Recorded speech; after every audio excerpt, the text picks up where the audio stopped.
Hello and welcome to Forespar's downwind sailing seminar here on how to downwind poles. I'm going to be referencing this brochure which is online. Just click one of the yellow buttons on the Forespar website and it follows through with what we're going to be discussing today on how to buy a whisker pole. So Forespar manufactures many different size whisker poles. We start with the dinghies, obviously, just with the plastic end fittings, and the small twist lock poles which you just rotate, twist and extend, and then obviously the line control poles which you pull and extend. We make full aluminum ones, outer tube aluminum, inner tube. We make the combo, which is outer tube is aluminum and the inner tube is carbon. This happens to be the velocity pole, which is our budget carbon pole, and it has an easy grip finish. And then we obviously make a deluxe carbon whisker pole as well, which is full carbon and with glossy finishes and a painted exterior as well. So the main thing with choosing a whisker pole is, especially if you're going to mount it vertically, is the toggle knuckle fitting. If you use this, so important to toggle and knuckle both ways. And if you use an inboard end fitting, like a piston style, you have to use this. So that toggles and knuckles as well. So we'll be talking about that soon. Thanks. Okay, obviously vertical pole storage is probably the most convenient way to store a whisker pole. And there's a couple of different ways you can go here.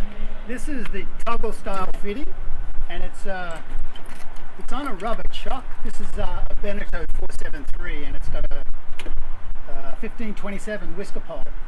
And the chock, this stops it going back to the shrouds, this rubber chock here. It's US spars, so it's got their track on it. So I'm using their car, and we just fit our toggle pin through here, which is a 1/2 inch hole.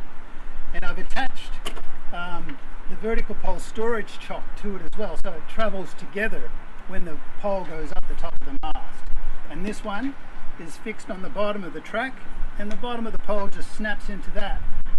So this allows basically single-handed sailing. Okay, so we've just raised the vertical pole storage system.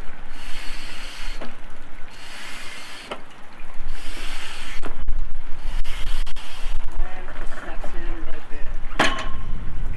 Okay, so there's various attachments at the lower end. This is probably the most simple. It's called the VPC chock, and it just snaps in. It's sold in various diameters, and you just match the whisker pole to that diameter.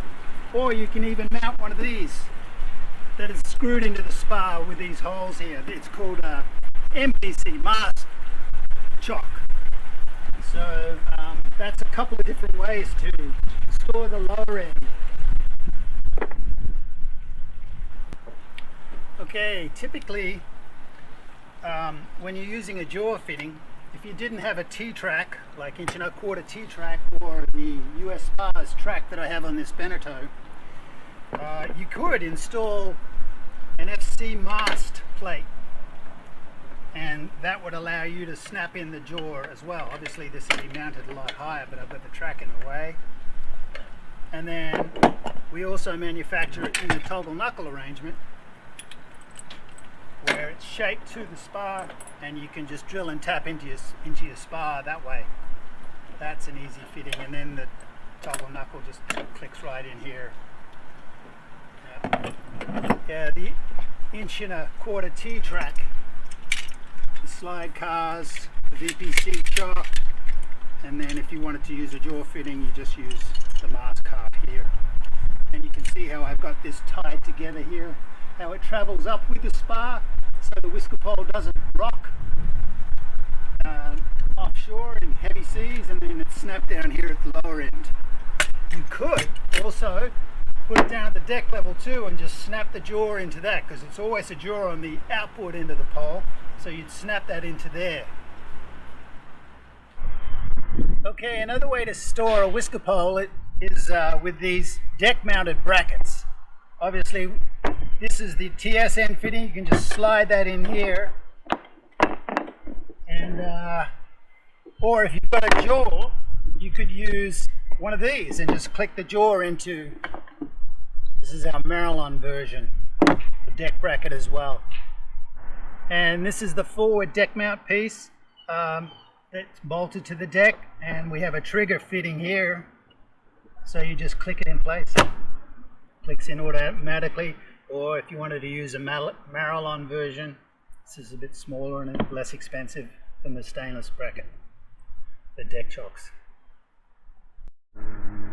When using a whisker pole with a ring car, like sometimes you'll mount it just on the spar permanently, or if it's a T-track, on a T-track it'll slide. It's very important to use at least 1 5/8" ID, because otherwise they bind.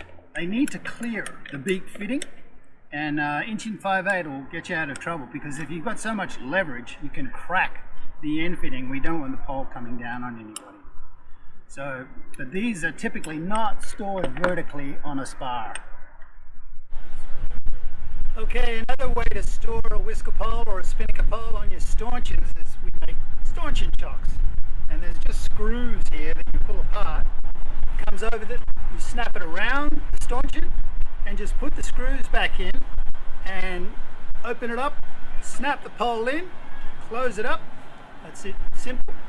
And you know, both ends on 2 stanchions. You know, stanchion bases are about 10 feet, so it gives you a good broad length to snap in a whisker pole or a spin pole and store it easily on a stanchion as well. Okay, another key feature to sailing with a whisker pole is to rig a bridle up on the loop that's supplied by Forespar to the outboard end. Pad eye here, and a snatch clip, you know, a snap shackle just to the outboard end of the beak. Jaws down, so you can pull the sheet out if you need to when you're disconnecting.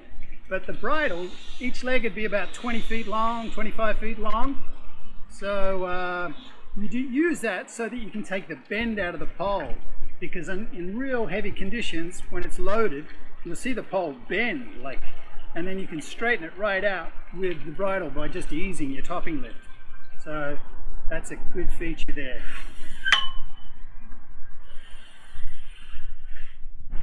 So thank you for watching this on how to buy a whisker pole and spinnaker pole and vertical pole storage situations. This is going to be followed by a video of sailing downwind in Key Biscayne. So it's about a 3-minute video after this now. So I hope you can watch that too. That'll help on sailing downwind as well. Thank you for being Forespar customers.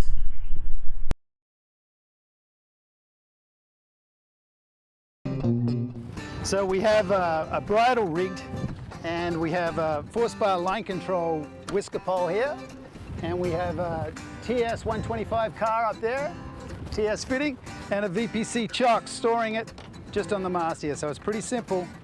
You just detach by pulling it out, and Bill in the cockpit's going to hoist up the topping lift just to help us out here. And we're going to keep the jaws down.